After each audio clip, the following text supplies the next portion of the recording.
प्रश्नावली 1.2। पहला सवाल है, निम्नलिखित संख्याओं के अभाज्य गुणनखंडों के गुणनफल के रूप में व्यक्त कीजिए। ठीक, ये जो दी हुई संख्याएं हैं, निम्नलिखित संख्याएं हैं, इनका सबसे पहले अभाज्य गुणनखंड करना है। उसके बाद इन अभाज्य गुणनखंडों के गुणनफल के रूप में इसे व्यक्त करना है। तो सबसे पहले पहला सवाल को सॉल्व करते हैं। 140 है, 140 का हम अभाज्य गुणनखंड निकालेंगे। 140 सम संख्या है। सम संख्याएं 2 से सबसे पहले विभाजित होती हैं, तो 2 से विभाजित करेंगे। 2 का पहाड़ा 14 से ज़्यादा न हो तो 2 सते 14, 7 बार में 14 विभाजित हो जा रहा है। फिर 2 सुनाई 0, फिर 2 से डिवाइड करेंगे, फिर 2 तिहाई 6, 1 बचा, 2 तिहाई 6, यहाँ पर 7 है तो 6 निकल जाएगा, तो 1 यहाँ बचा रहेगा, 1 0 मिला के 10, तो 2 बचे 10। 2 से इसलिए विभाजित किए हैं 70 को क्योंकि वह एक सम संख्या है। ठीक, इकाई का अंक 5 है तो हम 5 से विभाजित करेंगे, तो 5 सते 35। 7 खुद एक अभाज्य संख्या है तो यह 7 से डिवाइड होगा। ठीक है, तो 7 एक कम 7। इस प्रकार अभाज्य गुणनखंड मिला 2 गुणे 2 गुणे 5 गुणे 7, 140 का लिखेंगे। इसलिए अभाज्य गुणनखंड बराबर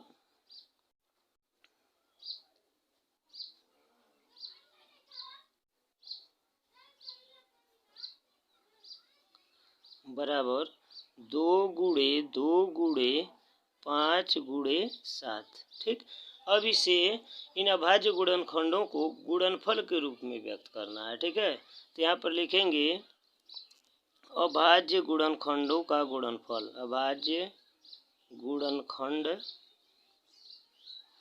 का गुणनफल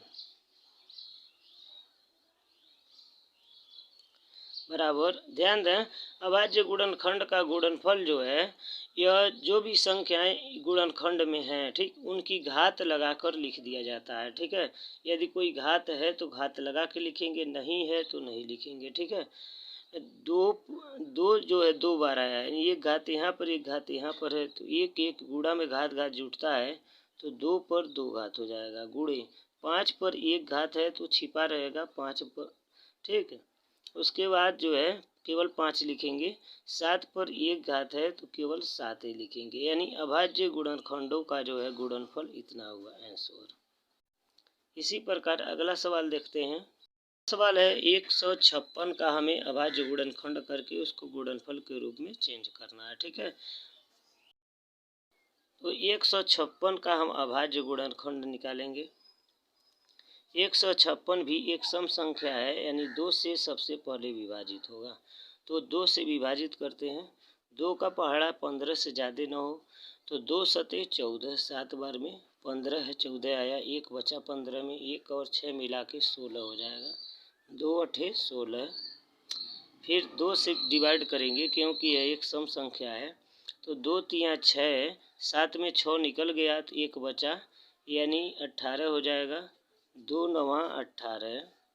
अब यह सम संख्या नहीं है तो देखते हैं कि 3 से विभाजित होगा कि नहीं। 3 से विभाजिता का नियम यह होता है, इन संख्याओं के अंकों को जोड़ेंगे तो 3 से विभाजित हो जाएगा, यानी 3 और 9 मिला के 12 हुआ। 12 3 से विभाजित हो जाएगा क्योंकि 12 3 के पहाड़े में आता भी है, तो 3 से डिवाइड करेंगे, तो 3 एक कम 3, 3 त्रिकी 9। फिर उसके बाद 13 एक अभाज्य संख्या है तो 13 से विभाजित होगा, तो 13 एकन्ने 13 हो जाएगा। इस प्रकार 156 का अभाज्य गुणनखंड होगा। लिखेंगे अभाज्य गुणनखंड बराबर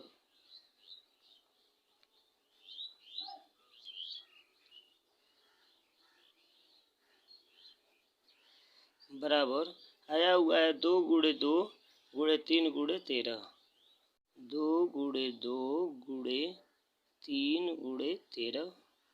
अब इसको अभाज्य गुणनखंड के गुणनफल के रूप में चेंज कर देते हैं। अभाज्य गुणनखंड की गुणनफल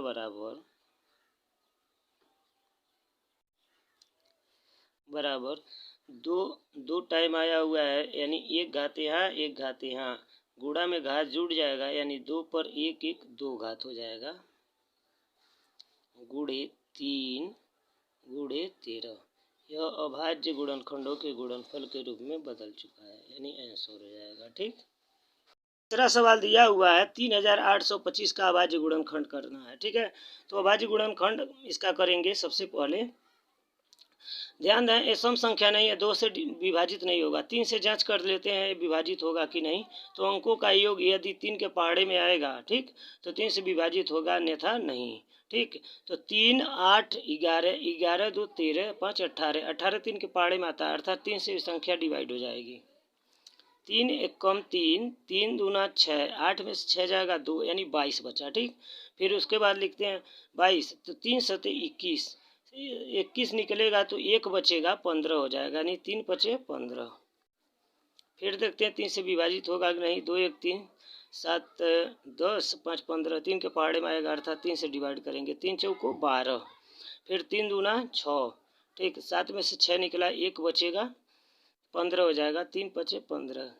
4 2 6 5 11, 3 के पहाड़े में नहीं आ रहा, इकाई का अंक 5 देख रहे हैं तो 5 से विभाजित करेंगे। 5 बटे 40, 8 बार में 40 यानी 40 निकलेगा, तो 2 बचेगा 25 यानी 5 बचे 25। फिर इकाई का अंक 5 आ गया, फिर से 5 से विभाजित करेंगे। ठीक, तो 5 कम 5, 3 बचे 35 यानी 5 सते 35। ठीक, 17 अभाज्य संख्या है, 17 17 से डिवाइड होगा तो 17 एकम 17। ठीक, इसका अभाज्य गुणनखंड लिखते हैं 3825 बराबर हो जाएगा 3 गुणे 3 दो बार आया हुआ है, गुणे 5 भी जो है 5 भी 2 बार आया हुआ है, फिर गुणे 17।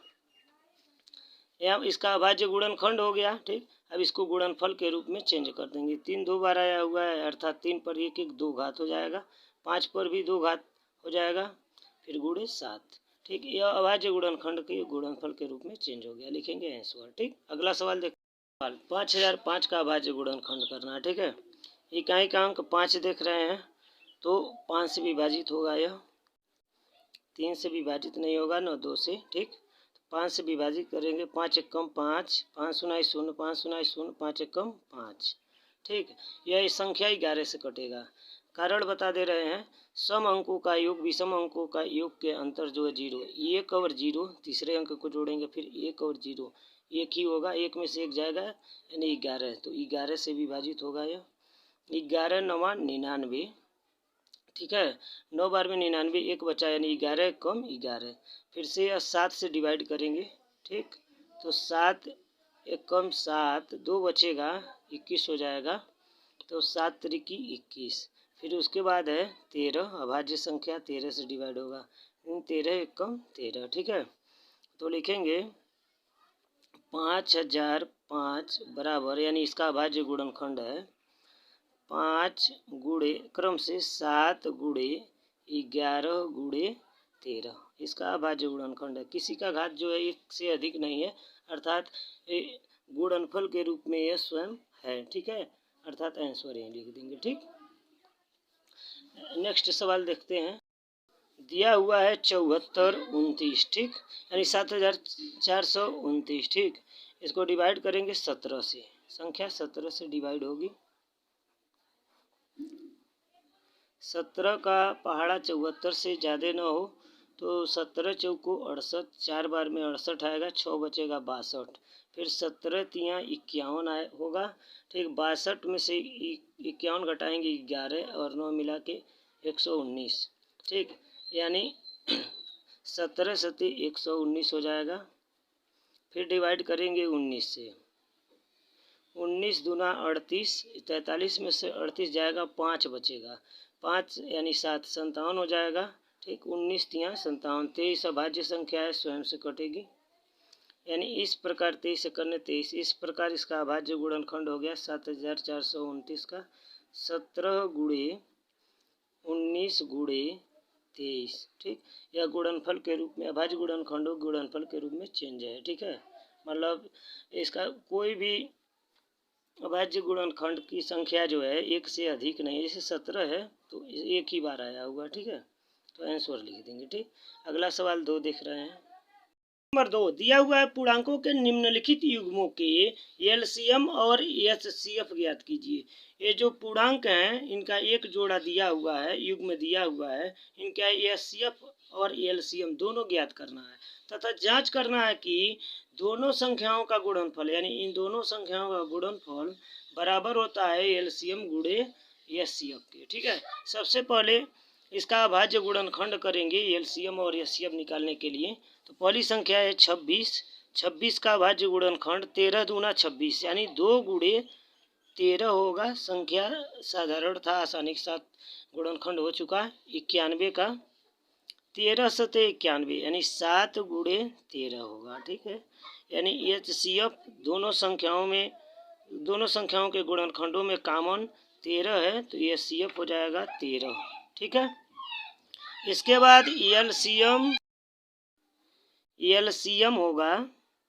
देखा कॉमन मिला है 13, 13 लिख लेंगे सबसे पहले। जो कॉमन नहीं मिलेगा उन संख्याओं को भी, ठीक, यानी 2 और 7 को भी गुणे के रूप में। तो 2 गुणे 7 बराबर पूरे में हम गुणा कर देंगे। ठीक है, तो 2 7 दूना 14 होगा, 14 में 13 से गुणा करना है यानी 14 तियाँ 42 को 2, फिर 14 एकम 14 और 4 18 यानी 182। ठीक, अब जांच करना है। अब ये एचसीएफ ज्ञात हो चुका है, एलसीएम भी ज्ञात हो चुका। अब जांच करना है कि दोनों संख्याओं का गुणनफल एलसीएम गुणे एचसीएफ के बराबर होता है। ठीक है, तो यहाँ पर लिखेंगे जांच। अब यह सूत्र लिख देंगे, दोनों संख्याओं का बराबर एलसीएम गुणे एचसीएफ। ठीक, देखें दोनों संख्याओं का गुणनफल यानी दोनों संख्याएं हैं 26 और 91, गुणनफल मतलब इनका गुणा। ठीक, यानी 26 गुणे 91 का गुणा कर देंगे, गुणनफल निकल जाएगा बराबर एलसीएम आया हुआ है 182 गुणे एचसीएफ आया हुआ है 13।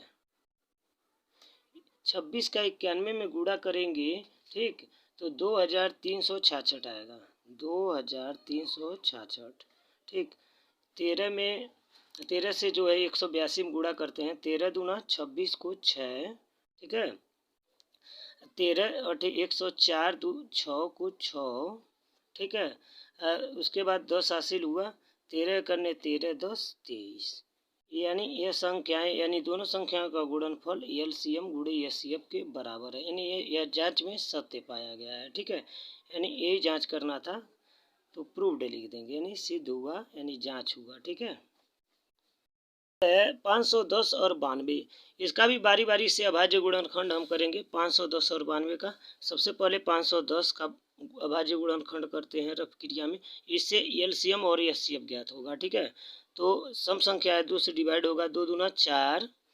ठीक, उसके बाद 1 बचा 11, 2 पचे 10, फिर 1 बचा 10 हो गया, तो फिर 2 पचे 10, फिर 5 इकाई का अंक 5 आ गया, 5 से काटेंगे। ठीक, 5 पचे 25, फिर 5 एकम 5, 3 से डिवाइड हो जाएगा यह, 3 एकन्ने 3, 2 बचा 21, 3 सते 21 यानी 17 हो गया, 17 करने 17। ठीक, इसको क्रम से लिखेंगे 510 बराबर हो जाएगा 2 गुणे 3 गुणे 5 गुणे 17। फिर 92 का भी अभाज्य गुणनखंड करते हैं। संख्या 100 में 2 से डिवाइड होगा, तो 2 चौको 8, 2 छक्के 12, फिर से 2 दूना 4, 2 तियाँ 6, 23 अभाज्य संख्या है, 23 से कटेगी, 23 से कम 23 यानी ये 92 बराबर लिखेंगे 2 गुणे 2 गुणे 23। ठीक, इसके बाद अभाज्य गुणनखंड विधि से जो है इसका मौसन निकालते हैं। मौसन मतलब एचसीएफ, तो लिखेंगे एचसीएफ इक्वल टू, दोनों में कॉमन मिल रहा है 2 और 2। ठीक, इसके बाद कोई भी संख्या कॉमन नहीं मिल रही है यानी इसका मौसा हो गया 2, आंसर लिखेंगे। मौसा ज्ञात हो चुका, अब एलसीएफ ज्ञात करेंगे। कॉमन संख्या 2 लिखने के बाद जो है और कोई कॉमन नहीं मिल रहा है यानी 3 गुणे 5 गुणे 17 इसका लिख देंगे, 3 गुणे 5 गुणे 17 गुणे 2 बचा हुआ है नीचे वाले में और 23। ठीक, कॉमन लिखने के बाद जो संख्याएं कॉमन नहीं मिलती हैं उनको भी लिख लेते हैं, तो यह एलसीएम इससे ज्ञात होता है। ठीक है, अब पूरे का गुणा कर देंगे, यानी गुणा करने पर 23,460 आएगा। यह एलसीएम हो जाएगा इसका। ठीक, अब इसके बाद जांच करते हैं। ठीक, जांच में दिया था कि दोनों संख्याओं का गुणनफल बराबर एचसीएफ गुणे एलसीएम। ठीक, दोनों संख्याएं कौन कौन सी हैं? 510 गुणे 92। ठीक, 510 गुणे 92 लिखेंगे बराबर एचसीएफ आया हुआ है 2 गुणे एलसीएम आया हुआ है 23,460। 23,460। ठीक, इन दोनों का गुणा करेंगे तो आएगा 46,920। 46,920। फिर इसका गुणा कर देते हैं। 2 सुनाई 0, 2 छक्के 12 को 2, 2 चौक को 8, 1 9, 2 3 6, 2 दूना 4। दोनों संख्याएं बराबर आ गई, यानी जांच में यह सत्य पाया गया। ठीक है, लिखेंगे प्रूव्ड यानी सिद्ध किया गया, यानी जांच किया गया। ठीक, अगला सवाल दिया हुआ 336 और 54। इसका भी अभाज्य गुणनखंड विधि से पहले एचसीएफ और एलसीएम निकालेंगे। ठीक, उसके बाद जो है जांच कर देंगे। ठीक, अभाज्य गुणनखंड सबसे पहले करते हैं 336 का। तो 336 सम संख्या है, 2 से डिवाइड होगा। देखें तो 2 1 कम 2, 1 बचा 13, 2 छक्के 12, 1 बचा जो है 16, तो 2 अठे 16। फिर सम संख्या है तो 2 अठे 16, 2 चौक को 8। ठीक है, फिर देखते हैं 2 चौक को 8, फिर 2 दूना 4, फिर 2 से डिवाइड होगा। 2 दूना 4, 2 1 कम 2, 21 आ गया, यानी सम संख्या नहीं है। अब 3 से देखते हैं। 3 सती 21, फिर 7 1 कम 7। ठीक, 336 का गुणनखंड हमने कर दिया। फिर इसके बाद 54 का गुणनखंड कर देंगे। सम संख्या है 2 से डिवाइड होगा। 2 दूना 4, 4 इसमें निकल गया, 1 बच रहा है, 14 हो जाएगा। 2 सते 14। फिर सम संख्या नहीं है, 3 से डिवाइड होगा। 3 9 27, फिर 3 तिरिकी 9, फिर 3 एकम 3। दोनों संख्याओं का भाज्य गुणनखंड हम कर चुके हैं। 336 बराबर लिखेंगे। 336 बराबर इसका भाज्य गुणनखंड है 2 गुणे 2 गुणे 2 गुणे 2, 4 बार 2 आया हुआ। उसके बाद 3 एक बार आया हुआ है, 7 एक बार, 3 गुणे 7। फिर 54 का लिखेंगे। 2 एक बार आया हुआ है, 3 जो है 3 बार आया हुआ है, बराबर 2 गुणे 3 गुणे 3 गुणे 3। ठीक, यह सीएफ अब ज्ञात करेंगे। यह सीएफ निकालने के लिए इसमें से कॉमन जो गुणनखंड है, कॉमन संख्या है, लिखते हैं। ठीक है, 2 और 2 दोनों में कॉमन मिल रहा है तो 2 हो जाएगा इसका मौसों का एक गुणनखंड। ठीक, अगली संख्या मिलाते हैं। 2 इसमें नहीं मिल रहा है, 2 कोई भी 2 इसमें नहीं मिल रहा क्योंकि एक ही 2 आया हुआ। ठीक, अगला संख्या 3 देखते हैं। 3 इसमें भी है, यानी मिला, कॉमन मिला तो लिख लेंगे। ठीक, उसके बाद 7 इसमें नहीं है, न कोई 3 इसमें है। ठीक, यानी मौसो इसका हुआ है, यानी एचसीएफ इसका हुआ 2 3 6। उसके बाद एलसीएम ज्ञात करते हैं। एलसीएम ध्यान देंगे, जो कॉमन संख्याएं मिली उसको लिख लेंगे। तो 2 भी मिला है कॉमन और 3 भी मिला है। ठीक है, मौसो ज्ञात किए हैं तो एक 2 मिला है, एक 3 मिला है। फिर इसके बाद यहाँ गुणे का सिंबल लगा लेंगे। ठीक, अब बाकी जितनी संख्याएं बची हुई हैं उनको लिख लेंगे। 3 2 बचा हुआ है तो लिख लेते हैं गुणे के रूप में। 1 7 बचा हुआ है, लिख लेते हैं गुणे के रूप में। इसमें 2 और 3 निकल गया, 2 3 बचा हुआ है। ठीक है, इसको भी लिख लेते हैं गुणे के रूप में। पूरे का हम गुणा कर देंगे, यानी गुणा करने पर आएगा 3024। ठीक, लिखेंगे यहाँ पर 3024, यानी इसका एलसीएम हो गया 3024। अब जांच करते हैं। दो संख्याओं का गुणनफल बराबर एलसीएम गुणे एचसीएफ। दोनों संख्याएं 336 और 54 है, तो 336 गुणे 54, यानी गुणा करने पर गुणनफल निकल आएगा। ठीक, एलसीएम है 3024 गुणे एचसीएफ है 6। 336 का 54 में गुणा करेंगे तो आएगा 18,144। 3024 को जो है 6 से गुणा करते हैं तो 6 चौक को 24 को 4, 6 दूना 12, 2 हासिल 14 को 4 हासिल 1, 6 सुनाई 0 1 1, 6 तरीके 18, यानी दोनों संख्याएं बराबर आ गया 18,144। ठीक, तो इसका मतलब इन दोनों संख्याओं का गुणनफल एलसीएम गुणे एचसीएफ के बराबर है। ठीक, यही जांच करना था, लिख देंगे प्रूव्ड, जांच हुआ।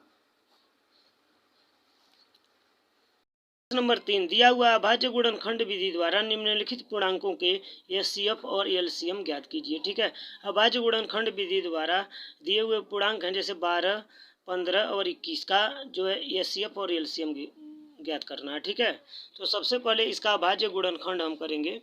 ठीक, संख्याएं दी हुई हैं। पहला सवाल है 12, 12 का अभाज्य गुणनखंड करेंगे तो हो जाएगा 2 दूना 4 तिया 12, 2 दूना 4 तिहाई 12। ठीक है, संख्या साधारण था, आसानी के साथ गुणनखंड हो गया 15 का। फिर 3 पचे 15 यानी 3 गुणे 5, 21 का हो जाएगा 3 गुणे 7 यानी 3 सते 21। ठीक, तीनों का गुणनखंड हो गया। अब इसके बाद जो है एचसीएफ इसका ज्ञात करते हैं। एचसीएफ 3 संख्याएं हैं, तीनों में कॉमन मिलना चाहिए।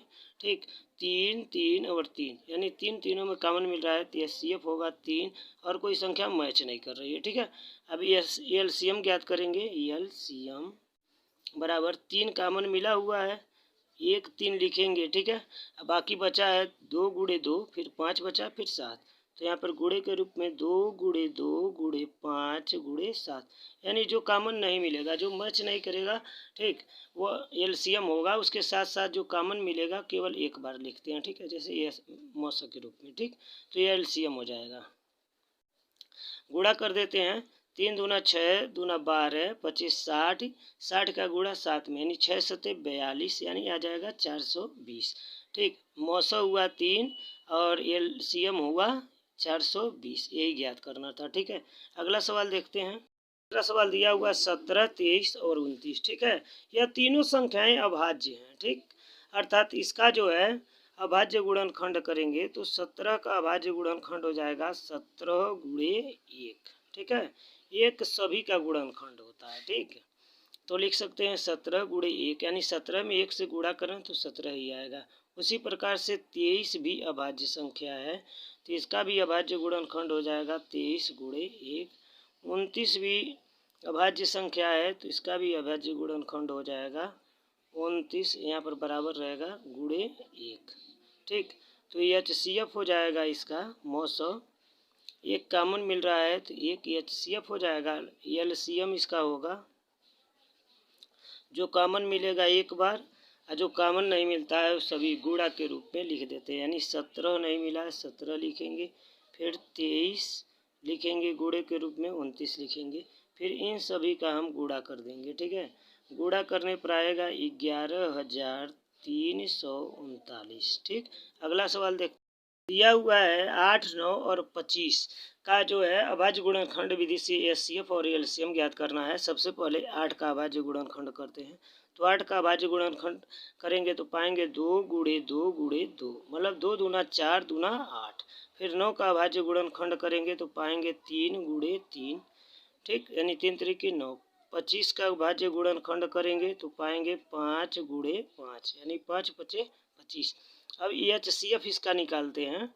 ध्यान देने योग्य बात यह है इसमें कोई भी कॉमन नहीं मिल रहा। ठीक है, तो यानी इसके सभी के अभाज्य गुणनखंड में जो है एक शामिल कर देंगे गुणे 1 लिख कर। इस ठीक, इसका गुणनफल तब भी वही आएगा जो पहले आ रहा था। ठीक, यानी सब में जो है अब कॉमन मिलने लगा है 1, तो अभाज्य गुणनखंड विधि से इसका मौसा होगा यानी एचसीएफ 1, एलसीएम होगा।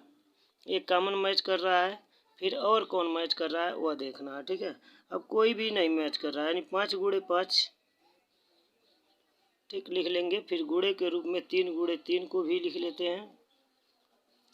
फिर गुणे के रूप में 2 गुणे 2 गुणे 2 को लिख लेते हैं। 2 गुणे 2 गुणे 2 को लिख लेते हैं, फिर गुणा करते हैं। ठीक, 2 दूना 4 दूना 8, 8 तिरिकी 24, 24 तिया 72, 72 पचे यानी 72 का आधा होगा 36 यानी 360 हो गया।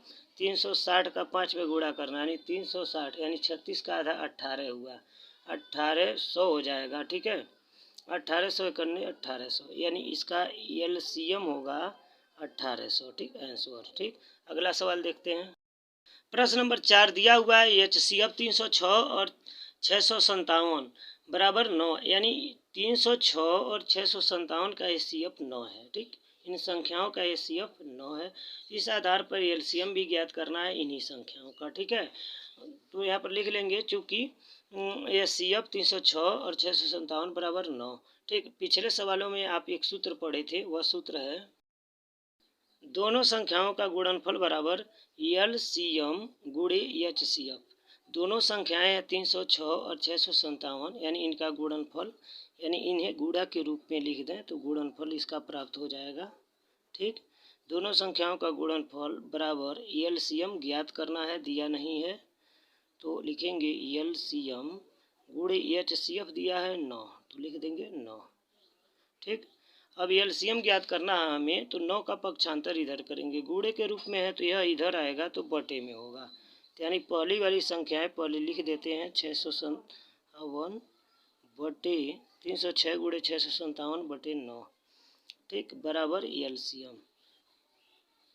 अब इसको सॉल्व करने पर एलसीएम प्राप्त हो जाएगा। ठीक है, 9 से डिवाइड करते हैं, देखते हैं होता है कि नहीं। 9 × 9, 9 तिरिकी 27, 3 बार में 27 खत्म हो गया, 3 बचा 36। ठीक, 9 चौको 36, 4 बार में। ठीक है, एंड डिवाइड हो चुका है, तो इस प्रकार लिख सकते हैं एलसीएम बराबर होगा 34 गुणे 657, 34 गुणे 657। आप 34 में 657 से गुणा करेंगे तो पाएंगे 22,338, 22,338, यही आंसर होगा। ठीक है, यानी एलसीएम आएगा 22,338। प्रश्न 5 दिया हुआ, जांच कीजिए कि क्या किसी प्राकृत संख्या n के लिए संख्या 6 पर n अंक 0 पर समाप्त हो सकती है। जांच करना है कि संख्या 6 पर n घात जो है 0 पर समाप्त हो सकती है कि नहीं। ठीक है, हम बता देते हैं नियम। किसी संख्या को 0 पर समाप्त होने के लिए उसके अभाज्य गुणनखंड में 2 गुणे 5 पर n घात के रूप में होना आवश्यक होता है। ठीक है, तो यानी उसके अभाज्य गुणनखंड में, तो जो दी हुई संख्या है इसका हम अभाज्य गुणनखंड करेंगे, यानी दी हुई संख्या 6 पर n है तो 6 पर n घात का अभाज्य गुणनखंड करेंगे। 6 का अभाज्य गुणनखंड होगा 2 गुणे 3 पर पावर n। ठीक है, अब यहाँ पर आप देख रहे हैं कि 6 पर n घात का अभाज्य गुणनखंड है 2 गुणे 3 पर n घात। ठीक है, जबकि नियम होता है किसी संख्या को 0 पर समाप्त होने के लिए उसका अभाज्य गुणनखंड 2 गुणे 5 पर n के रूप में होना आवश्यक है। ठीक है, यानी इसका जो अभाज्य गुणनखंड यह है 2 गुणे 5 पर n के रूप में होना चाहिए, जबकि नहीं है। 2 मैच कर रहा है किंतु 5 मैच नहीं कर रहा, 5 के जगह पर 3 है। ठीक है, अर्थात यह 0 पर समाप्त नहीं होगी। ठीक है, लिखेंगे किंतु 6 पर n घात के अभाज्य गुणनखंड में ऐसा नहीं है। अभाज्य गुणनखंड हम निकाले हैं पर देख रहे हैं कि ऐसा नहीं है। ठीक, अभाज्य गुणनखंड में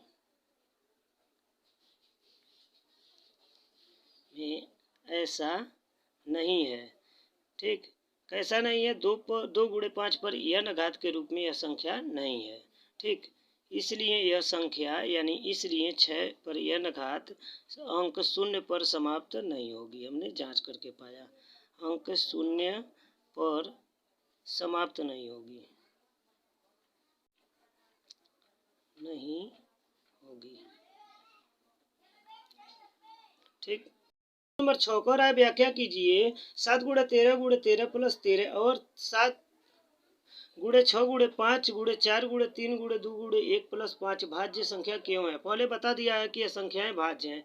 अब पूछ रहा है कि भाज्य संख्या यह क्यों है, यह बताना है। सबसे पहले जान लेते हैं कि भाज्य संख्या होती क्या है। ठीक है, भाज्य संख्या वह होती है जिसके गुणनखंड में, ठीक, एक और उस संख्या स्वयं को छोड़कर बाकी अन्य कई जो संख्याएं उनके उसके गुणनखंड में आती हैं। ठीक है, आगे देखते हैं सवाल में।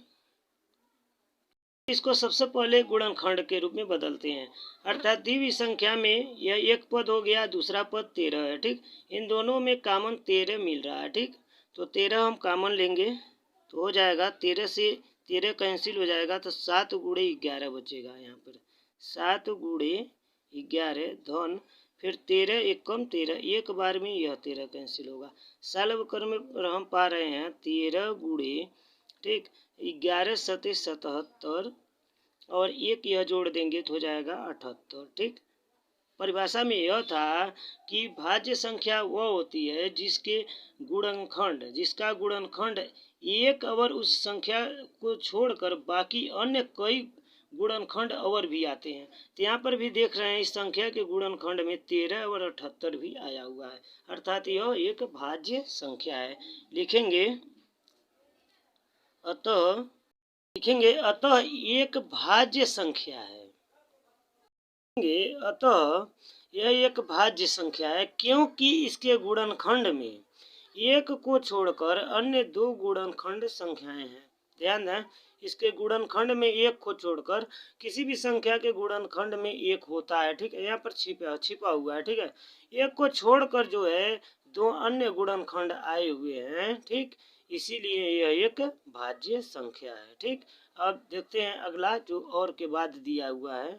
7 गुणे 6 गुणे 5 गुणे 4 गुणे 3 गुणे 2 गुणे 1 प्लस 5, ये वाला है सवाल, ठीक है। पूछा है भाज्य क्यों है, ठीक है। इसमें भी 5 कॉमन मिल रहा है तो 5 को कॉमन हम ले लेंगे तो हो जाएगा 5 से यह 5 डिवाइड होगा, बाकी ये सब बच जाएंगे। 7 गुणे 6 गुणे 4 गुणे 3 गुणे 2 गुणे 1, 5 से प्लस लगा के 5 कैंसिल होगा तो 5 एकम 5, ठीक। अब देखते हैं गुणा करते हैं इसमें तो हो जाएगा 5 कोष्टक में 7 छके 42, 42 में 4 से गुणा करना है, ठीक। गुणा करने पर आएगा 168 में 3 दूना 6 करने 6 से गुणा कर दें तो 6 अठे 48 को 8, 6 छका 36 और 4 जो होगा 40, फिर 6 करने 6 4 10, 1008 आएगा, ठीक है। 1008 में प्लस 1 जोड़ा जाएगा तो हो जाएगा 5 गुणे 1008 में 1 जोड़ेंगे तो हो जाएगा 1009, अर्थात इस संख्या का गुणनखंड है 5 गुणे 1009। इसमें भी दो संख्याएं गुणनखंड के रूप में हैं, लिखेंगे चूंकि गुणनखंड में दो संख्याएं हैं, एक को छोड़कर मतलब एक को छोड़कर, यह रफ क्रिया था, ठीक। एक को छोड़कर जो है गुणनखंड में दो संख्याएं हैं, इसलिए यह भाज्य है।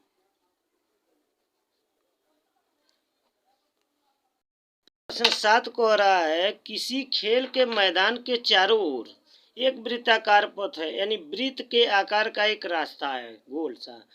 इस मैदान का एक चक्कर लगाने में सोनिया को 18 मिनट लगते हैं, जबकि इसी मैदान का एक चक्कर लगाने में रवि को 12 मिनट लगते हैं। सोनिया को 18 मिनट, रवि को 12 मिनट लगते हैं। मान लिया जाए कि वे दोनों एक ही स्थान पर एक ही समय पर चलना प्रारंभ करके एक ही दिशा में चलते हैं, एक ही समय पर चलना प्रारंभ करते हैं और एक ही स्थान से चलना प्रारंभ करते हैं, एक ही दिशा में भी चलते हैं, तो कितने समय बाद वे प्रारंभिक स्थान पर मिलेंगे। इस तरह के प्रश्नों में जो है हम जो है इनके द्वारा लगा हुआ जो समय होता है, ठीक है, उसी का एलसीएम निकाल लेते हैं, ठीक। जो एलसीएम आता है ठीक उतने समय बाद ये दोनों जो है फिर उसी स्थान पर मिलेंगे, ठीक। लिखेंगे सोनिया द्वारा लगा समय या कोष्टक में लिख देंगे एक चक्कर में, क्योंकि एक चक्कर में जो समय है एक ही चक्कर का दिया हुआ है तो बराबर 18 मिनट। 18 मिनट इसके द्वारा लिखेंगे रवि द्वारा लगा समय, एक ही चक्कर में इसका भी है 12 मिनट में जो एक चक्कर पूरा करता है, ठीक। तो लिखेंगे इसलिए वे दोनों 18, 12 के एलसीएम लेंगे। उनके मिलने का समय यानी वो किस समय के बाद मिलेंगे बराबर 18 और 12 का एलसीएम, यानी 18 और 12 का एलसीएम जो होगा उतने मिनट के बाद वे दोनों मिलेंगे। यानी 18 और 12 का हम एलसीएम निकालते हैं। 18, 12 2 से दोनों संख्या डिवाइड हो जाएंगी। 2 9 18, 2 6 12। इसमें एक सम संख्या है यानी 6 2 से डिवाइड होगी, 9 उतर जाएगा तो 2 3 6। दोनों संख्याएं 3 से डिवाइड होंगी। अब 3 3 9, 3 1 3, फिर 3 से विभाजित होगी ये संख्या, 3 1 3। यहाँ पर लिखेंगे एलसीएम बराबर 2 गुणे 2, 2 गुणे 2 गुणे 3 गुणे 3 बराबर हो जाएगा 2 दूना 4, 3 12, 3 36, यानी 36 लसो आ रहा है। यानी लिखेंगे 36 मिनट बाद वे मिलेंगे। ठीक है, वे मिलेंगे। ठीक, आंसर हो जाएगा ये 36 मिनट के बाद।